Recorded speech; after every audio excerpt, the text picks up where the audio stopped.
Hoy nos metemos de lleno en una de las historias de detectives más fascinantes de la historia. Una que no tiene crímenes, sino pistas ocultas en nuestras propias palabras. Un enigma que nos conecta a través de miles de años y de continentes enteros. Vamos a rastrear los orígenes de una familia de lenguas enorme, nuestra familia, la indoeuropea. Venga, vamos al lío con esto. A primera vista parece que nada, ¿verdad? Son mundos completamente distintos, separados por geografías y siglos. Pero en el fondo comparten un secreto increíble, un eco de un pasado que hemos olvidado y que la ciencia ha tardado muchísimo en redescubrir. La primera pista, ojo, la encontraron viajeros ya por el siglo XVI. Se quedaron alucinados al darse cuenta de que palabras básicas como los números o cómo llamamos a la familia eran sospechosamente parecidas en sitios tan lejanos como la antigua Roma, Grecia o la India. Y claro, esto es demasiado sistemático como para que sea una simple casualidad. Y aquí está la respuesta al enigma. No, no es una coincidencia. Es la prueba definitiva de que todas estas lenguas, y muchísimas más, desde el español y el inglés hasta el ruso y el persa, pues todas vienen de una misma lengua madre, hablada por un único pueblo hace miles y miles de años. Muy bien, pero una cosa es tener una corazonada y otra muy distinta es demostrarlo científicamente. ¿Cómo se pasó de la sospecha a la certeza? Pues aquí es donde entran en escena nuestros detectives lingüísticos, que empezaron a encajar las piezas del puzzle. Este fue el momento que lo cambió todo. En 1786, Sir William Jones, que era un juez británico en la India, se dio cuenta de que las similitudes no estaban solo en las palabras sueltas, sino en la propia estructura, en la gramática. Su discurso fue básicamente el pistoletazo de salida para los estudios indoeuropeos. A partir de ahí, el objetivo fue encontrar a este fantasma, el protoindoeuropeo. Y esto es crucial entenderlo, ¿eh? No tenemos textos escritos en protoindoeuropeo. Es una reconstrucción, una hipótesis científica de cómo debía sonar esa lengua original, a la que se llega, yendo hacia atrás, a partir de los idiomas que sí conocemos. Lingüistas como Franz Bopp y Rasmus Rask fueron los que desarrollaron el método comparativo. Y la clave no era buscar parecidos al azar, no. Se centraron en correspondencias que se repetían una y otra vez, patrones en los sonidos y, sobre todo, en las estructuras gramaticales, que es algo muy difícil que un idioma de copie a otro. Y así fue como demostraron, sin lugar a dudas, que existía un parentesco real. Pero como en toda buena historia de detectives, siempre hay pistas falsas. Y en este caso, una de ellas fue increíblemente peligrosa y acabó llevando a una de las peores tragedias de la historia. Hay que dejarlo clarísimo, este campo de estudio nació como una disciplina académica, movida por la pura curiosidad científica sobre la historia y el lenguaje. No había ninguna otra agenda detrás. El problema, el gran problema, surgió cuando esta teoría científica fue secuestrada y retorcida para justificar ideas de superioridad racial. La palabra ario se sacó completamente de su contexto y se convirtió en la piedra angular de una ideología política absolutamente devastadora.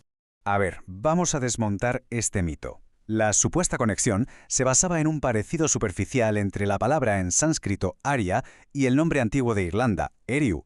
Suena parecido, ¿a que sí? Pues resulta que era una pista falsa. La lingüística demostró que Eriu viene de una palabra que significa la isla y que no tiene absolutamente nada que ver. Así, sin más, todo el argumento se viene abajo. Esto demuestra lo importante que es ser rigurosos. Vale, una vez descartada la pista falsa, la investigación se centró en la siguiente pregunta del millón. Si existió un pueblo protoindoeuropeo, ¿dónde narices vivía? Empezó la búsqueda de la Ur-Heimat, la patria original. Durante décadas, el debate fue tremendo. Había dos grandes escenarios sobre la mesa. Unos defendían que el origen estaba en el norte de Europa, mientras que otros miraban hacia las enormes estepas que hay al norte de los mares Negro y Caspio. Y claro, cada teoría tenía sus propias pruebas. Los detectives intentaron usar lo que se llama paleontología lingüística, que es básicamente intentar reconstruir el paisaje a través de las palabras que usaban para la flora y la fauna. El problema, la ambigüedad. Una palabra reconstruida para haya en algunas lenguas significaba roble en otras. La palabra para mar podía ser también un lago enorme. Las pistas eran interesantes, sí, pero no terminaban de ser concluyentes. Y entonces llegó el gran avance, la prueba definitiva. Y no vino de una sola disciplina, sino de la unión de la lingüística con la arqueología. Aquí entra en escena la arqueóloga Marija Gimbutas. Ella propuso que los protoindoeuropeos eran, de hecho, el pueblo de la cultura de los kurganes, que se llama así por sus típicos túmulos funerarios. Los situó en las estepas al norte del Mar Negro y del Caspio, en un periodo que va desde el V al tercer milenio antes de Cristo. Y lo que reveló la arqueología es que no fue una invasión única y de golpe. No. Fueron varias oleadas de migración a lo largo de milenios que se extendieron en todas las direcciones. Y esto explica cómo sus descendientes llegaron a sitios tan dispares como la India, Irán y casi toda Europa. Y este es el momento eureka, la prueba del algodón. El vocabulario que los lingüistas habían reconstruido encajaba como un guante con lo que los arqueólogos encontraban en las tumbas de los kurganes.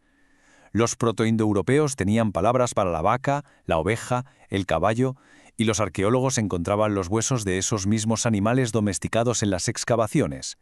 Las dos líneas de investigación, por fin, apuntaban al mismo sitio y a la misma gente. Así que, caso casi resuelto. Hemos identificado al pueblo, su ubicación y cómo se expandieron. Pero, ¿cuál es el legado que nos han dejado a sus lejanísimos descendientes?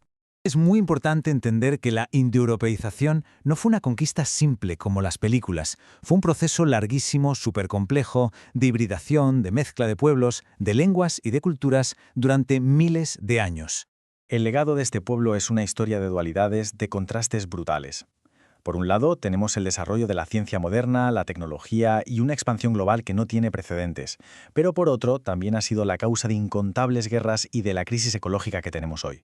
Su influencia, para bien y para mal, ha sido una de las grandes fuerzas motoras de la historia humana. A día de hoy, ojo al dato, más de 445 lenguas vivas pertenecen a esta familia. Las habla casi la mitad de la población mundial. Es un testimonio increíble de la expansión de aquel pequeño pueblo de las estepas. Y así, toda esta investigación termina con una última pregunta, una que nos interpela a todos. Reconocer este origen común nos obliga a confrontar una herencia muy compleja, llena de logros asombrosos, pero también de actos terribles. La historia nunca es simple, y la nuestra, desde luego, no lo es.